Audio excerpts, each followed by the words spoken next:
So, thank you everyone for joining us today for a topic that has been proposed by someone, and that is, can we practice Satipatthana in daily life?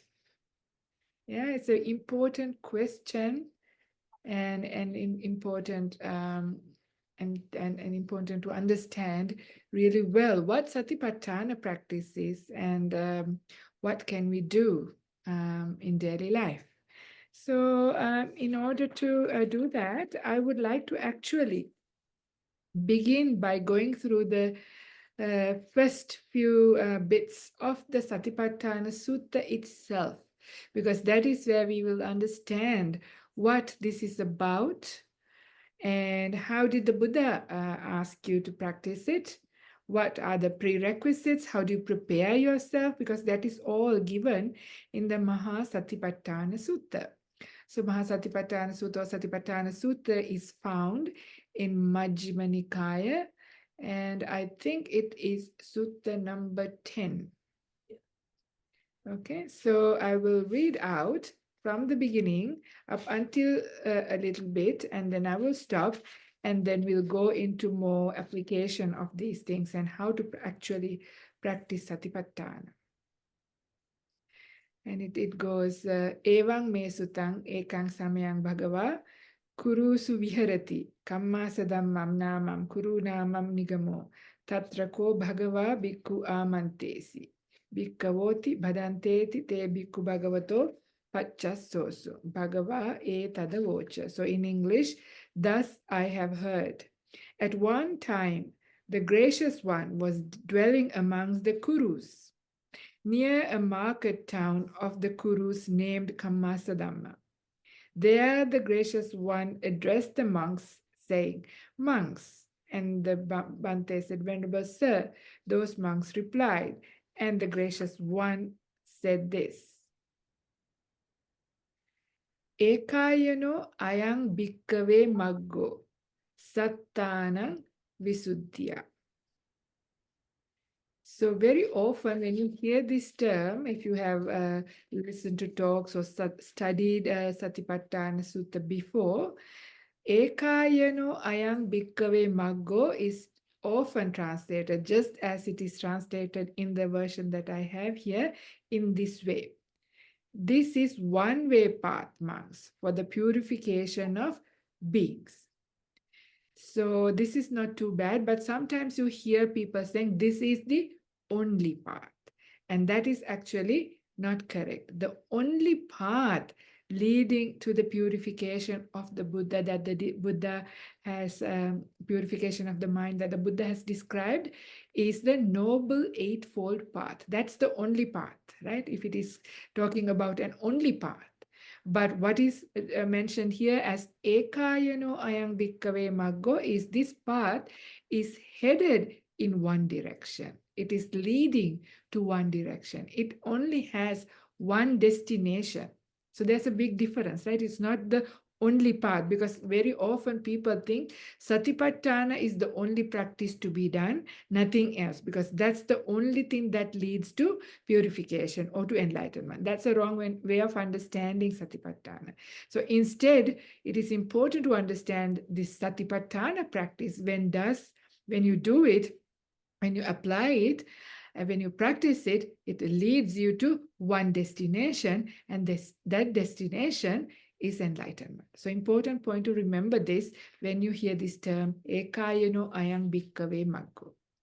And then it goes to Soka Pariddavanang, Samatikkamaya, Dukkha Domanassanang, Attagamaya, Nyayasa Abhigamaya, Nibbana Satchikiriyaya, Yadidang Chattaro Satipatthana. For the overcoming of grief and lamentation, for the extinction of pain, sorrow, for attaining the right way, for the direct realization of Nibbana. That is to say, the 4 ways of attending to mindfulness. So that's just roughly the understanding. So yeah, so this is important to understand. So what we achieve by doing that is the very end goal, right? So it is to get fully enlightened, to purify our mind and to attain Nibbana. So it's quite a powerful thing. So remember, so this practice is quite a high level practice, not something that you do here and there and everywhere. This because it is something that will lead you to full enlightenment. So it's important to remember its purpose, right? And before I go into the next little bit of the sutta itself, now Satipatthana is what is given as Samma Sati. So if you know your Noble Eightfold Path, so the seventh factor of the Noble Eightfold Path is called right mindfulness. And right mindfulness is defined as the four foundations or four ways of practicing mindfulness, or the Satipatthana. Right? So this is the seventh factor of the Noble Eightfold Path. And as we know, the Noble Eightfold Path also builds up from the first factor to the second, second to the third in a very beautiful way. Maybe in another Dhamma talk, we can talk about the Noble Eightfold Path and how it builds up. And it goes back and forth and feed each other as well. But in a general way, it starts from right view and right understanding or right intention, and the virtues come in and the right effort, and then comes right mindfulness. And what comes after right mindfulness? After right mindfulness comes right stillness or samadhi, right? That's a deep meditation. So essentially, we have to remember that Satipatthana practice is what prepares your mind or makes it ready to get into deep meditation. So this is also really important to remember. So it's quite an important part, right? It is important stage. It is a preparatory stage for jhana. So Samma Samadhi, which is the right stillness, is defined as the four jhanas. So that's very high as well. So deep meditation. So Satipatthana is what prepares your mind to enter deep meditation. Another very important factor to remember to answer the question of our Dhamma talk.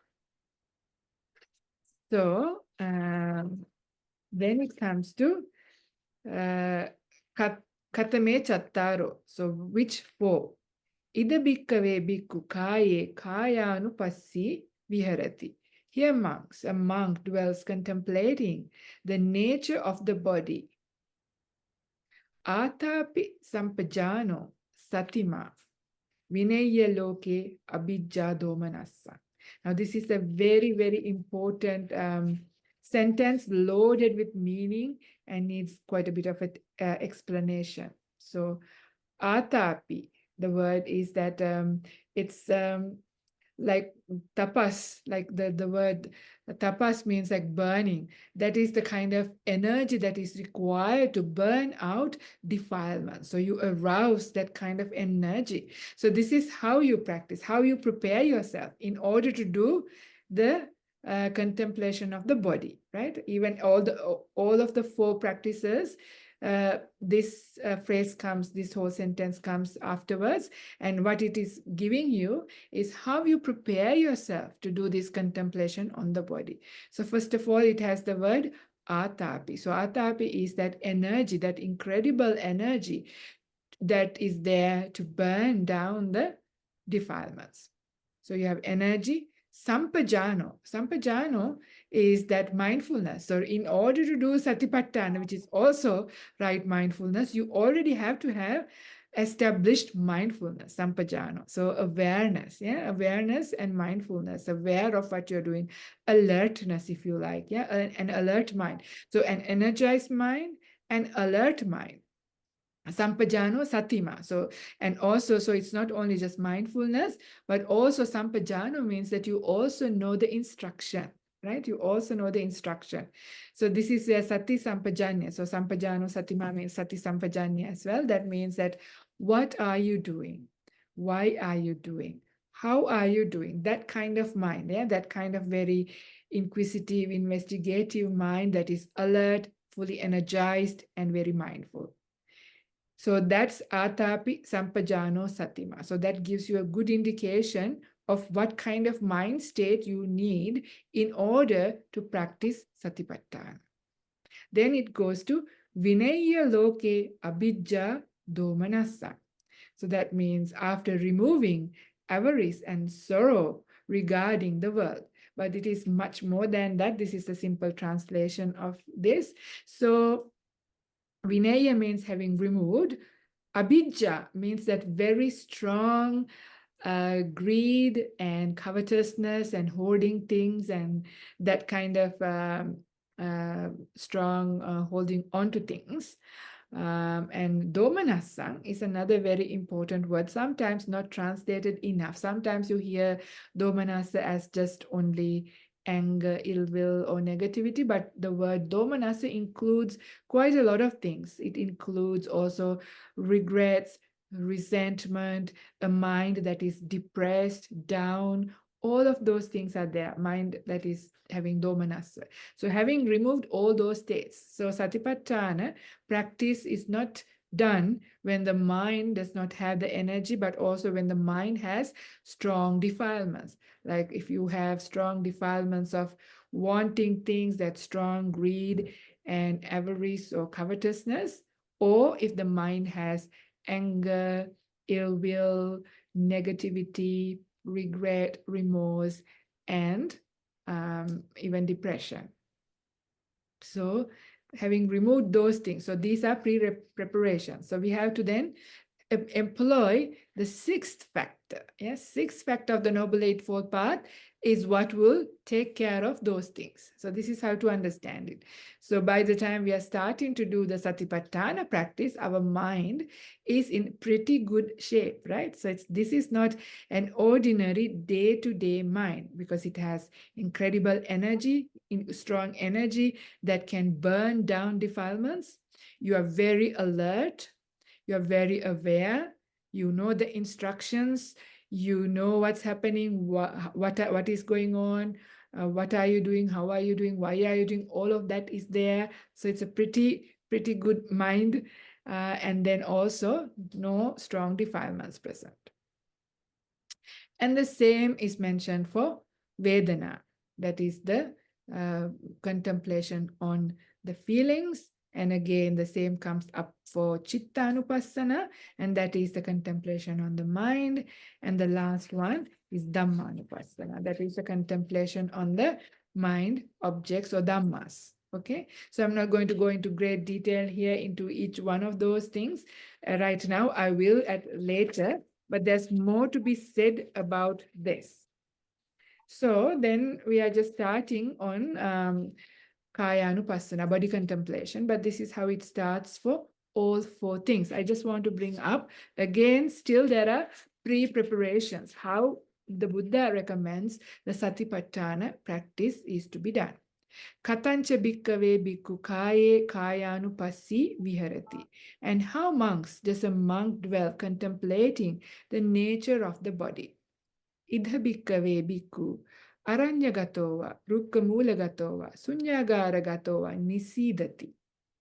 Pallankang abhujitva ujunkayang panidaya parimukang sating upattapetva so satova assa sati satova passa sati. So here a monk who has gone to the wilderness and gone to a root of a tree or to an empty hut. So this is Aranyagatova, Rukkamulagatova, Sunyagaragatova. Now this itself gives the straight answer. Can Satipatthana be practiced at day-to-day life? If your day-to-day life is at the forest, at the foot of a tree, or an empty hut, like the monks and nuns' life, sure, in your day-to-day life, you can. So this is important, not to disregard this, okay? That doesn't mean that we don't have anything to practice. There's something very important, and I will give you some important practical advice. But to understand the power of Satipatthana and where it stands in the path, is very important. Not to dilute it down, not to bring it down. It's a very important and a powerful practice. So it has to be given the due respect, right? So that is why. So the Buddha says Satipatthana is to be practiced in such a place, in seclusion, right? Away from the hustle and bustle of the city. Doesn't mean that you can't practice at home. Sunyagara, that empty place, that can be your meditation room or your meditation corner. And then it says, after folding his legs crosswise, sitting his body straight, yeah, and establishing mindfulness in the front. So this is again indicating that this is Satipatthana is to be done in sitting meditation. It's a formal practice. I mean, you don't have to cross your legs. You can also sit on a chair, but it is indicating that it is a formal practice. It is not done while you're cooking and while you're showering or anything like that. This is a formal practice, a formal sitting meditation, not even walking meditation at this point. Yeah, at this point, it is actually sitting meditation. And then Parimukang sating upattapetva, another very interesting term. This has been translated in so many different ways. Establishing mindfulness at the front is not bad. Some people take this to understand that the mindfulness is established around this area of your body, like in the mouth and stuff. That is why sometimes people think you have to watch the breath at the tip of the nose and things like that. But I don't think that is the case. Sometimes this means that, making mindfulness a priority. This is how sometimes Ajahn Brahm talks about it. That is valid, but also in this area is fine, like in front of you or where the breath is happening if you're going to do the breath meditation. But this comes up in other places too. So, giving a mindfulness, and giving in this occasion is going to start the first Kayanupassana practice as the mindfulness of breathing. So that is why you are establishing mindfulness of the breath. So wherever you see the breath, then you can establish mindfulness. Now, again, I'm not going to go into the breath meditation and going into all the different Kayanupassana aspects, because that's beyond the scope of this talk. We can maybe go into a series of talks on Satipatthana at another time. But the reason that I was bringing this up to highlight how the Buddha instructed us to do the Satipatthana practice. What are the prerequisites? Where should it be done? How you should be even sitting. The Buddha actually is giving instructions. This gives a clear indication where and how and when to practice Satipatthana proper. So this is really, really important for us to understand. But don't get disheartened, don't get upset. Some important information will come, but it is what you call it. So sometimes in the world these days, in practicing Buddhism, I mean in the circles, various circles, people call whatever kind of things that we do as I'm doing Satipatthana practice. I'm doing Satipatthana when I'm doing my work or all these things. But it is actually then not quite right to say it that. Yeah, that is kind of like that. There are aspects of it, but let's find out what that is. Yeah, because it is important to understand that Satipatthana proper is to be done in seclusion, in formal sitting meditation, having established mindfulness, alertness, having removed some of the gross defilements, and and then we start this practice. And there's a reason for that, and that is because this is in all of these things, what we are doing is building up beautiful perceptions that are helpful, that then we can apply in our day-to-day life as well. So whatever you practice in formal meditation as Satipatthana can then be used in the day-to-day practice. I'll come to that later on, but this is important to also remember.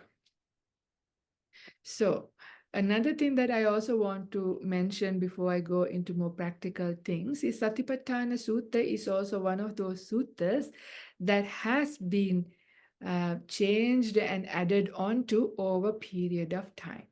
So there are many, many versions of Satipatthana Suttas in both in the Theravada and as well as in the Agama, that is in the Mahayana suttas. And when you do comparative studies and text critical studies to find out the very early teachings of the Buddha, very earliest, the most earliest form of the Satipatthana Sutta, it didn't have everything that is there in the current discourse. And this is also an important point to remember, because then the meaning of why we practice Satipatthana becomes much more clear. So, for example, the contemplation of the body really only had, when you compare in the most earliest form, the breath meditation, Dhatu Manasikara, that is the contemplation of the elements, and Navasivatika, that is the contemplation on the charnel grounds. Those are the three things that were really there in the earliest form. It is important to remember this, because there is a reason. What is the purpose of doing Kaya Anupassana? And then we have to think about, why do we do Vedana Anupassana, Chitta Anupassana, and Dhammanupassana. Now I'm going to do a little bit of a broad discussion or an explanation of this, what is Samma Sati. So because mindfulness is quite a fashionable thing these days, right? In the world, there are so many mindfulness practitioners, even in big companies, people do this and pay lots of money as well to do mindfulness. But not all of this mindfulness, in fact, is at all Samma Sati. Samma Sati, or right mindfulness, that is in the Noble Eightfold Path, is a very specific small area with a very specific goal in mind. And the purpose of Samma Sati is to get you enlightened, to remove all the defilements, prepare your mind to deep meditation, and through deep meditation to get you enlightened, not anything else. So it has a very specific purpose. So when it comes to Sati Sampajanya, for example, the mindfulness and clear comprehension, that's much more broader. That is taking care of much more aspects. But when it comes to Samma Sati, has a very clear goal of preparing your mind for deep meditation and enlightenment. Important to remember.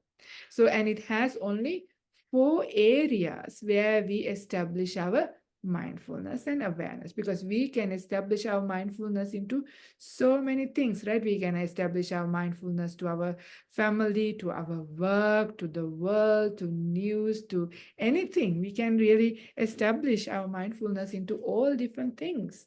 But in Satipatthana or in Samma Sati, mindfulness is to be established into only 4 aspects. That is body, feeling, mind, and Dhamma, mind objects, but I will explain what that is later. So anyway, 4 things. And also the way you establish is also very specific. Now, when you establish, let me start with the body. When you can establish mindfulness to a body, let's say a body of your body or a body of somebody you are attracted to, there are many places and ways you can establish your mindfulness, right? You can establish your mindfulness in a way that you look at the features of a person. You can establish mindful in a way to judge, are they old or young, right? Or which kind of ethnicity they belong to. You can look into the superficial aspects, features of a person. Or you can establish your mindfulness into what is this body made up of, just the body parts, right? Or you can establish your mindfulness into a body understanding. This body is made up of the elements. Yeah, it's just all a bunch of elements. Or you can also establish mindfulness when you see a body. Also, what happens to a body when it dies. Yeah, so there are many ways. This is just to say that when you see somebody, that there are choice there. We have a choice in how we will look at somebody or how we look at ourselves in the mirror as well. But usually we don't even think about it. There's only one way we are used to looking at it, and that is when we look at ourselves. Am I looking beautiful or ugly, or how am I looking? Am I looking okay? Or is somebody else? When we look, we immediately even now as practitioners, we are not so interested in whether somebody is beautiful or not. We can't avoid it. Yeah, we just see whether somebody we see is pretty or handsome or not. It just comes in. We may not give much attention, but we take that because we're used to looking at it. Are they young or old? Are they belonging to the same ethnicity as me or not?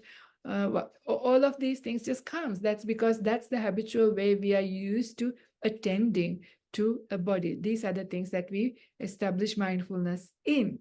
But the Buddha says that's not the place to establish mindfulness. Yeah, because then what happens is when you look into these superficial things, a body in that kind of way, what happens is attraction can come up. Yeah, if it is something that you like, somebody that you like, attraction can come up, and then desires and longing comes to be. Yeah, then defilements take up, and then you're being taken on the opposite direction from nibbana. Or if it is your enemy, if that's somebody belonging to your enemy country or whatever, when you see, then anger, aversion, all of that can come up as well. So those are not helpful. Instead, the Buddha's instruction when it comes to Asubha Bhavana, I think I forgot to mention Asubha is there. So actually I did, yeah, body parts. The Buddha says to establish mindfulness into the body parts of this body. And what is the reason? Why is establishing mindfulness in a body so important? Yeah, why is it? Because for us, one of our first traps is we are trapped in our own body and the idea of having a body, and also the attraction to another body, the desire for another body. That kind of sexual desire is one of the strongest things that keeps us in samsara. Yeah, not our desire for ice cream or for music or for movies or for our garden or to flowers or whatever. Yes, those desires are there, but they are not the biggest ones that trap us in samsara. Yeah, what traps us in samsara is when it comes to kama tanha, the main kama tanha is that attraction to somebody else for that purpose, that desire. And also bhava tanha, and that is to want to exist and experience. And that is your own wanting to have a body for yourself. So that attraction to one's own body. And also the attraction to another body also comes up. This is also in the suttas, is once you actually are attracted to your own body, when you look at yourself as I'm male or I'm female, I'm looking like that, and you get very excited about your own body, that is when you also get excited about another person's body. That is how it works. This is also given in the suttas. I can't remember the sutta reference here, but I will try to say it another time. But anyway, so we are very much trapped right here in the body itself. Now, some of you might think, oh, I'm not so interested in bodies and how it looks and this and that. But think for a moment. Yeah, I mean, you might not be interested to look so pretty and attractive. But would you like to have a big burn scar on your face? How would that feel like? Yeah, I'm sure even though you're not so concerned about looking pretty and attractive, you certainly don't want to be looking really deformed and ugly, right? We still have a concern about our appearance, yeah? What we wear, how we look, our hairstyle, all of those things, there is some concern. And it is all still related because we have a wrong understanding about this body.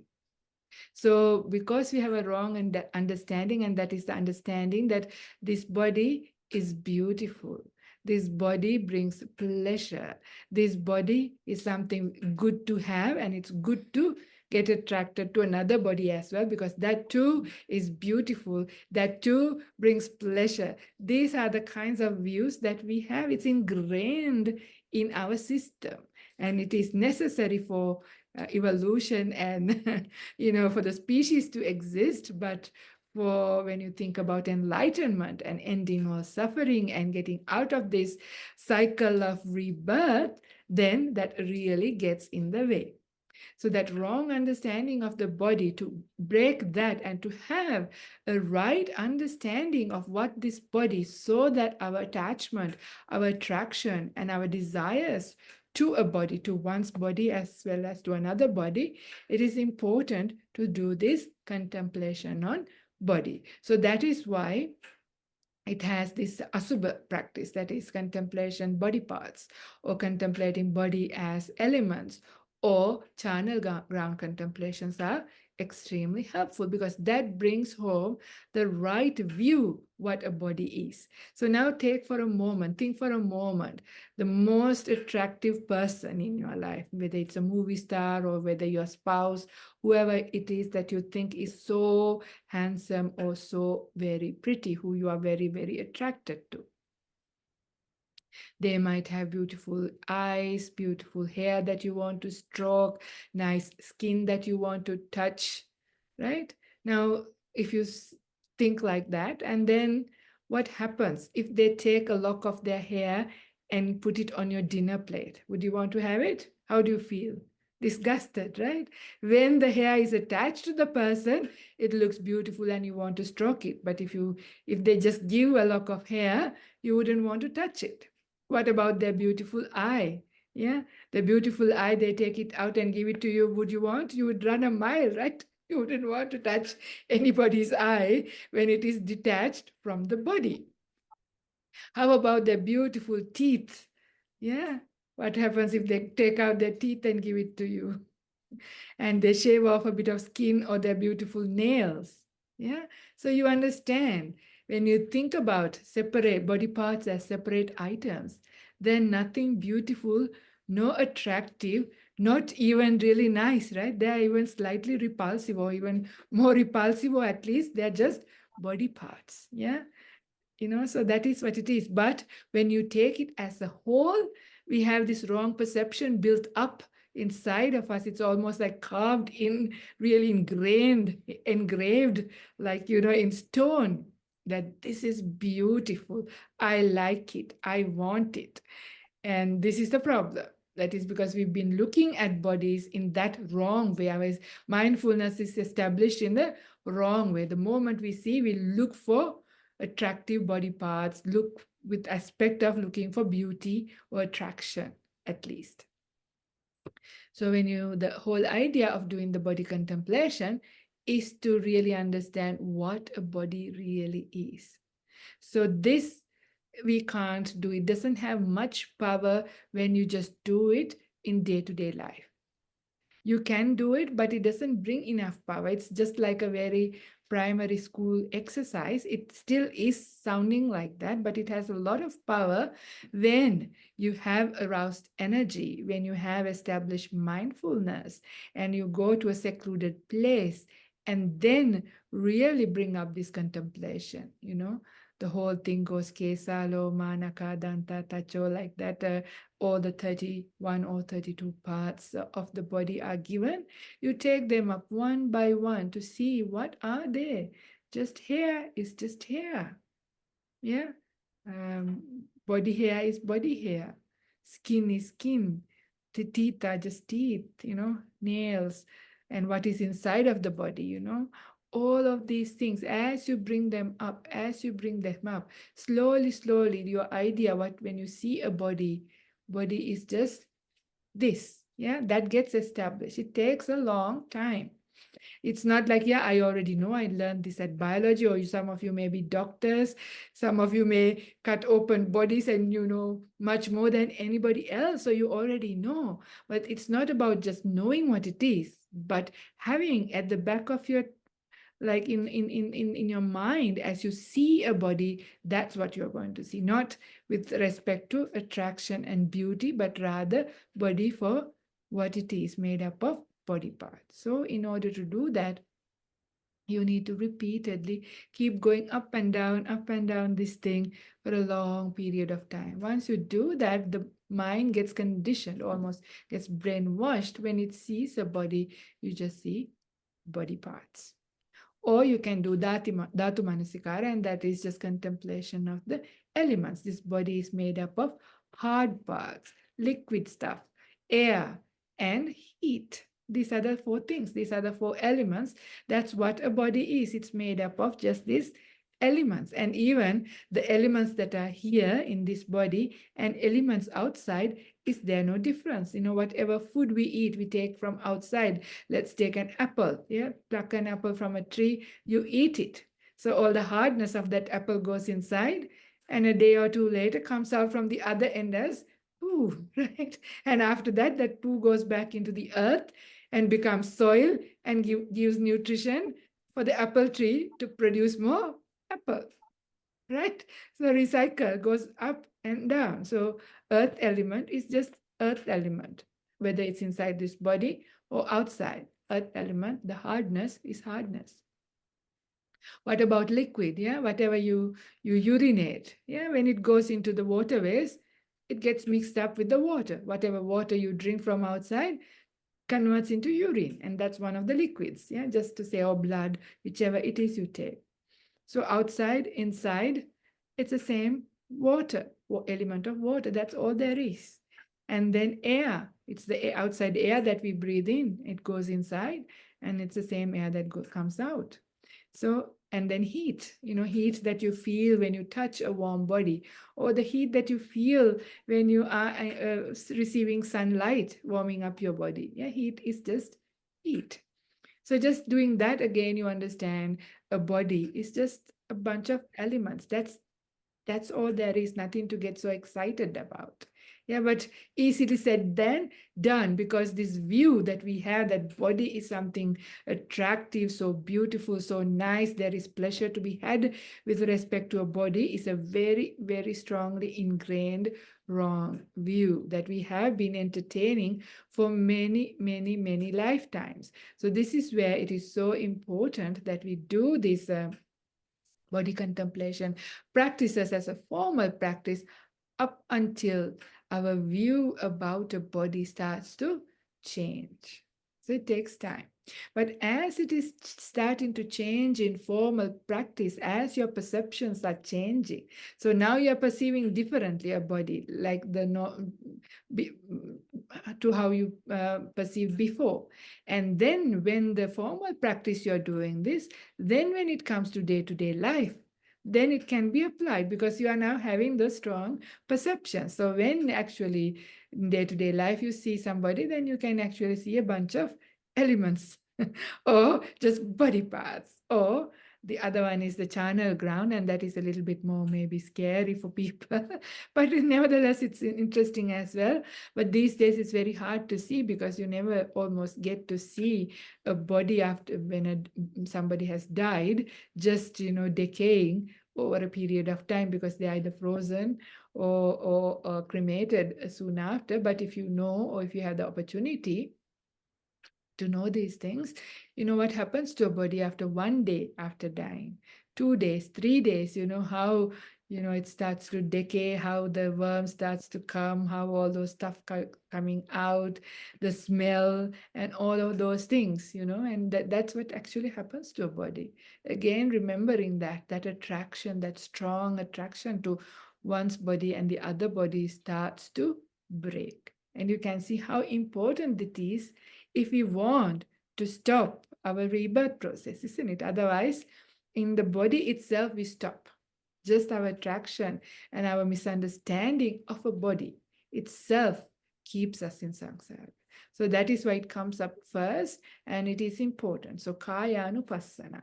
So this is really important to then understand when to do it and what is the practical side. So if you do the formal meditation practice and keep building it up, then it is to be used in the day-to-day life. It brings so much safety, right? Then when you see somebody very attractive, you don't get into trouble. So because this happens, right? These days, especially with all these devices, access to human beings have become incredibly easy. So extramarital affairs and all sorts of things is so common in the world, yeah? And this is so destructive of people and people's happiness. So these kinds of danger you can be free from if you are doing this body contemplation, kaya anupassana, as a formal practice. And once those perceptions are being built, then day-to-day life, you can use it. So this is just with the Kaya Anupassana. And so this is not like a really in-depth Satipatthana practice, but more of understanding what these are and why are they important for us, and a little bit about how it is to be done and how it can be done in day-to-day life in another way, how to practice it, because that's what we want to get out from this talk. So Vedana. Now, are we pleasure seekers? We are, isn't it? We always want to run towards pleasure, and we are running away from pain. That's our life, right? Our whole life is about running towards pleasure and running away from pain. So, so pleasure and pain makes us exhausting. It's very exhausting for us to run in these two directions. Yeah, looking for pleasure and getting rid of pain is our full-time job, really. In other words, so this wrong understanding of feeling also then traps us down. It is in our search, in our pursuit of happiness in this sensual world, that we get into trouble. We make mistakes. Yeah, maybe make even bad mistakes. I mean, people can end up killing another person in your pursuit of sensual pleasures, isn't it? And you can end up going to jail. You can get up into so much trouble, waste a lot of money, a lot of time, a lot of energy in our search of pleasure. Yeah, and also the same goes to in our ways of getting rid of pain. We can, spend so much time and money, try to, control this body and its health. You can eat all the amazing foods, change your diets, go into, all sorts of exercise, take all kinds of supplements. You know what people do in the world. I'm not saying not to do it, but how much we do, because we don't want, because of our fear of pain, our fear of sickness and all these kinds of stuff. So it is all because of not really understanding Vedana. So Vedana is pain. So the Buddha says there's only 3 different types. Yeah, the Buddha says there's only pleasurable feelings, painful feelings, and neutral feelings. That's all there is. Yeah, there's pleasurable, painful, and neutral feelings. I did, I think, 2 sessions on pain, on feelings. I don't have to go too much into this, but we understand how does pain, feeling sort of come about.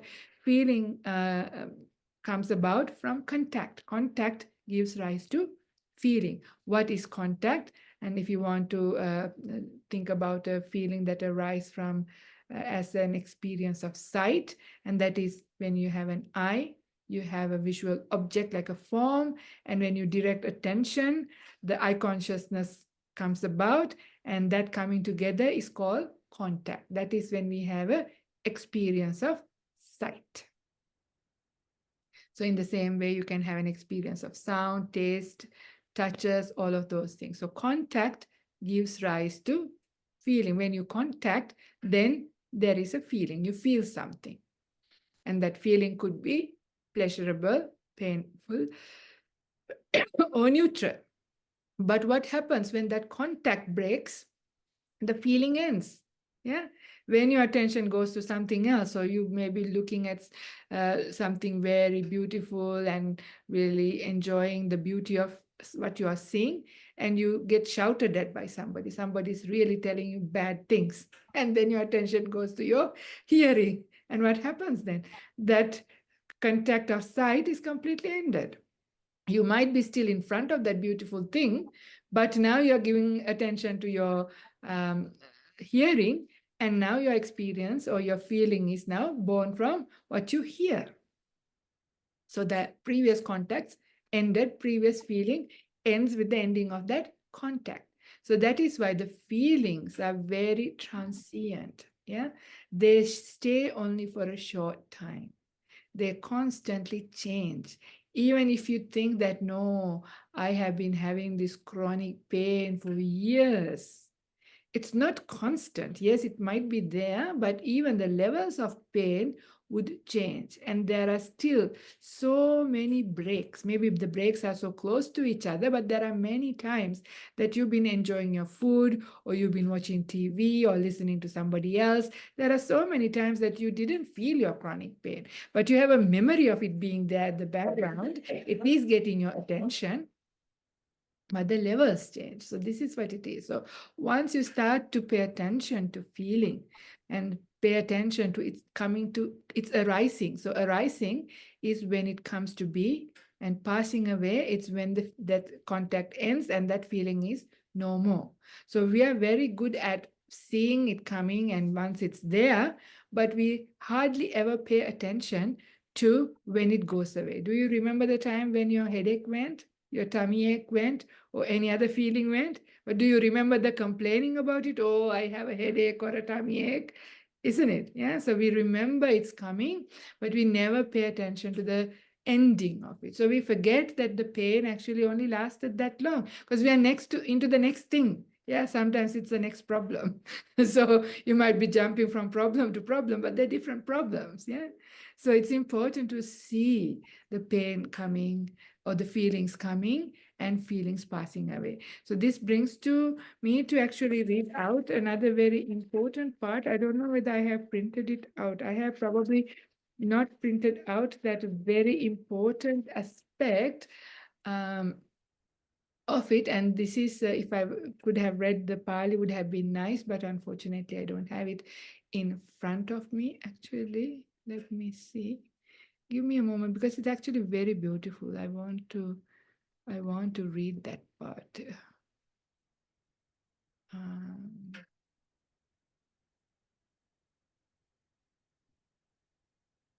um, my screen changed in a funny way, but I hope you can still all hear. Is that true? You can all see and hear? Okay. All right. So I'm going to read it because it's on the screen right now. What I'm reading. It's at the end of every contemplation, whether it's body, feeling, mind, or dhammas, there is this very recurring little passage, and it goes like this. Iti ajjattang va kaye kayanupassi viharati. That means, thus he dwells contemplating the nature of body in the body in regards to himself, or ajatta is inside. Bahiddava kaye kayanupassi viharati, or dwells contemplating the body, the nature of the body in regard to external body, so outside or external things. Ajatta bahiddava kayanupassi viharati. So he contemplates the nature of the body both internally and externally. I think I brought this up and explained this in a last week, I think. And then samudaya dhamma nupassiva kayasmin viharati. He dwells contemplating the nature of the origination or the arising aspect of the body or feeling.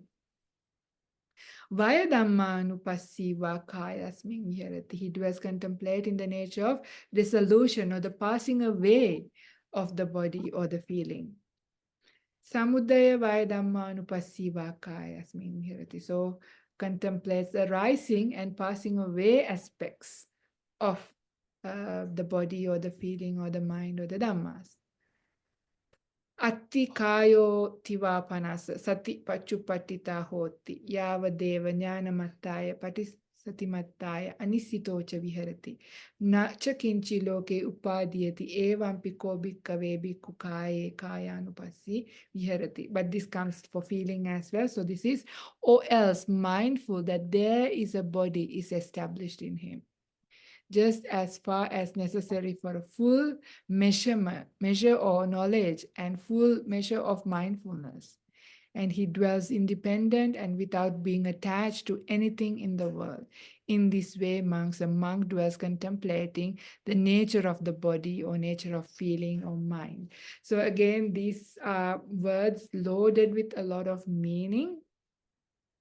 And also the translation I just read out may not be actually sufficient or may not be even the best one, but I may not get into too much detail to these other parts because it's quite deep uh, contemplation and deep Dhamma. But what I wanted to bring out rather was the aspect of contemplating the body, or when it comes to feeling, the internal and the external aspect. So with the body, we said about your own body and others' body. When it comes to feelings, your feelings and understanding these feelings are not only exclusively yours. You are the only person in the whole world who feels like that. Other people feel like that as well, whether it's pleasurable, painful, or neutral. So that gives a perspective, that gives a broader understanding of what feelings are. But then that samudaya and vaya, that is that arising aspect and passing away aspect, as in when the contact comes to be, the feeling arise. When the contact breaks, the feeling goes away. So seeing that actually changes the whole idea how you relate to feelings in the future. That idea of these painful feelings last forever starts to change. Also, the pleasurable feelings don't last enough also changes. Isn't that the case? Sometimes they last for the exactly same amount of time, but it's as if pleasurable times went too quickly. Painful feelings last a long time. This is how we feel. But when you actually pay attention to these things, pay attention to when they come and when they go and how they come and how they go, gives a deeper understanding of what feelings are. And at the end, you come to the point they are only this much and they only last this long. So what's the big deal? Why are we so running behind these things that are only this much, spending so much money and energy to things that are only this much? And why are we running away and so scared and worried about this painful feeling?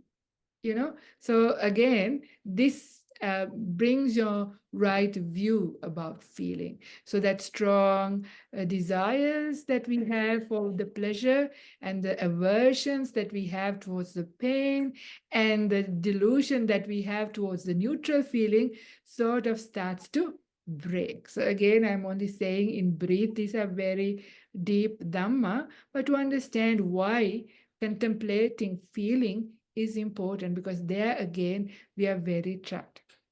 So this is just two aspects. But again, the power of this comes to be in when you do it in formal meditation, because that's when you really can see. I think maybe last week I mentioned that I was just sitting in meditation and I was having some pain on my right hip, and I continue to still sit. But because I was sitting, I was not distracted. I was fully aware. I was present. So I was aware of the feeling in the back, the pain in the background, also the breath and the brightness of my mind. All of those things were there. And I actually saw the point when it disappeared. It just disappeared just like that. Like in 1 second it's there, the next second it's gone. That's how pain goes. Because we don't realize pain comes also like that. It just appears and it just disappears. But it's so nice when you start to see these things. Your relationship to pleasure and pain starts to change. And this is so important if we want to let go and loosen our grip on these things. Yeah. So you can see how these two take us in samsara. It is all about wanting to experience, right? Wanting, for many people, they are not ready to get enlightened because they still have things that they need to experience in life. They want to do all kinds of things, go to all kinds of places to see, hear, taste all kinds of different things. And all that is about feelings, like pleasurable feelings or running away from pain. But when we have a good understanding about feeling, that is very helpful. Again, so once you've done the formal practice, that is the thing that brings the most important results, that is in sitting. But of course, during day-to-day life, it is okay as well. You might not get the strongest thing. You will only notice your headache when it's already there, not the moment when it starts. It's impossible. You don't have enough mindfulness in the day-to-day life to notice the arising moment of your headache or your tummy ache or any other any other thing. Also, you don't have enough mindfulness to see its ending, but you will notice it in the middle, and that's all right. You can still make use of it. You can pay attention to see what it is. Yeah, then at least to coming to that point of it is only this much, we can do that during day-to-day life. Like as you are eating your favorite food, you can taste it really well and really see what is it really like. Yeah, if your favorite food is now not really good for your health and you're having a really hard time giving it up, yeah, then eat it for a few times, slowly and mindfully, and see what it is, this kind of thing. So you can still use that in day-to-day life too, but its most profound results come when you are doing it in formal practice. I think you are getting the point. Yeah, you are getting the point, the actual power of the formal meditation, and it is a high practice. But having done that, then you can just apply it while during daytime as well. So we are now coming very close to like 8:30, and I've only covered two. The most very exciting two is the last two. So I think I propose that I do the other two in the next session, because then I can spend a lot of time talking about the chitta, the mind, and the mind objects, which is also a place where we can also have quite a lot of practical things in the day-to-day life, as well as in formal meditation. How about that? Is that okay? Yeah. All right. Couple of people are shaking their heads. So I will now open up for questions, comments, all kinds of things what you want to do. You can either unmute and ask, or you can put it into the chat. So it says, you say feelings cease when contact cease, but feelings can last a long time after. This is Michael in Perth. I would challenge you, Michael, to do this in your practice and see. Actually, this is an idea that we have, and we haven't done that. We feel that the feelings last a long time. That is, you're talking about the mental feelings. Yeah. Somebody had scolded you 10 years ago. You can bring it up in your mind and then feel sad and upset or angry now. But that's again, at that time, you have mental contact. So mind contact is bringing it up. So when you say it's felt a long time, that is that mind keeping mind contact of the echoes of the five external objects.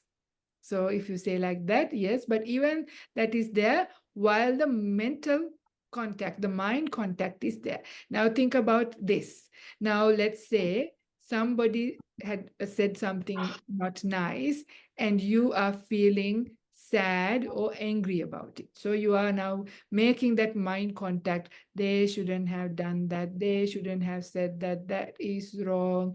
And that feeling of anger or sadness is kept up as long as you keep thinking like that.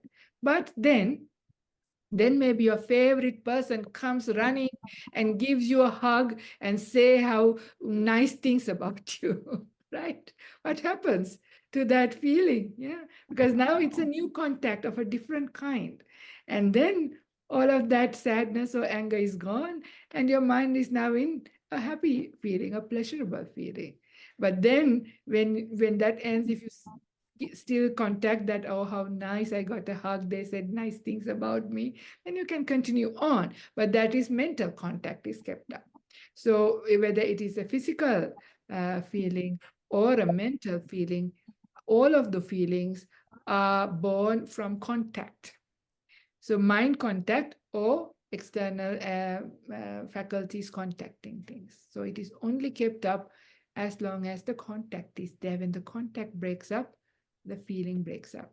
So experiment this, observe this, and come back to us next week if you still think otherwise. Okay, so there are more. And the next question is from Nilakshi, more worried about the mention of our looks. I mean, I knew I should not be proud of looks and be vain. However, I need to do my brows and mustache for the sake of the people I meet. Of course, sure, no problem. That's all right. These things won't go away so fast. Don't worry. I was just bringing home a point. Of course, we have to do the things that we need to do. Also, there is, dress code, right? Even when you're going to work and all of those things. So sure, don't worry about it too much just yet. But know what you're doing and why you're doing it. So it doesn't matter. It's for the sake of, that because how it is. I mean, don't say that now you're doing Satipatthana practice and just lose wear what you wear at home and go to somebody's wedding. That's not nice. So you have to dress up nicely, put on makeup, and do what is expected, right? Because this is standard ways of. These are conventions that we have to fit into. So that's all right, as long as you're not fooled by it. Yeah, as long as you know why you do it, that's all right. All right. Okay. Hiya, could I ask a question, Sure. please? Quick Sure, question. Nicola. Sure. I feel I was quite confronted today with the level of delusion I have over the body because Uh-oh. I needed ultrasounds on Monday, Right. and I realized that I was really worried about the results. And Right. I got the results today, and I was relieved that there wasn't a problem. Right. And I'm thinking, as I contemplate that relief, I realize how strong my attachment to Yeah. my body is. That's And good. it really came as a shock because I've tried to think about this and contemplate this for years. And Yes. in an instant, it felt like I'd never practiced for a moment. Yeah. Well, it's So I just felt really yeah. confronted by that. Yeah. It's not like you haven't practiced for a moment. Somebody else would have had much more stronger reaction that you had.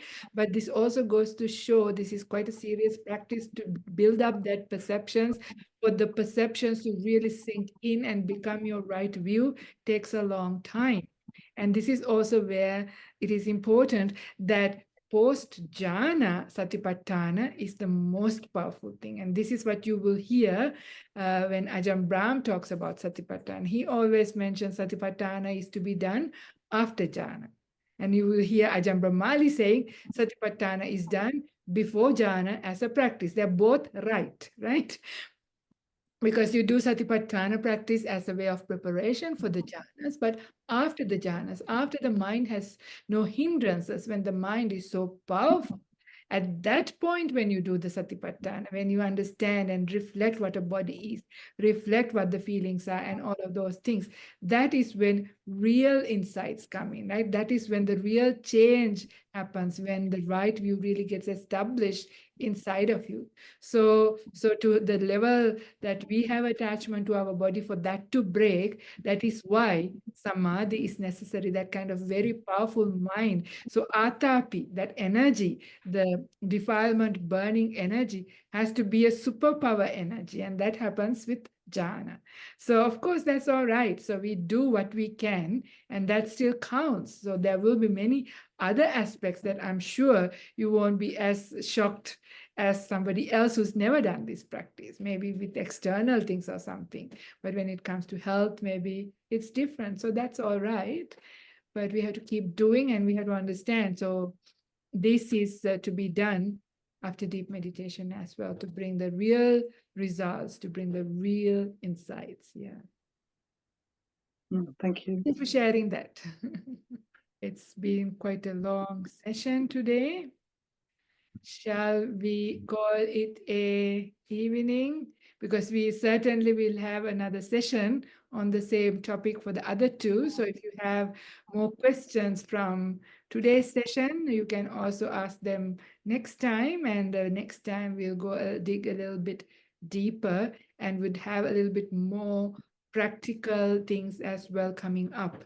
Because Dhammanupassana is kind of very interesting Whether I call it Dhammanupassana or not is another thing, but yet there will be many practical advice coming up on the next talk. Okay, stay tuned. See you next time. Take care. Have a good evening. Thank Thank you. you, Venerable. Good night. Sadhu, Bye-bye. sadhu, sadhu.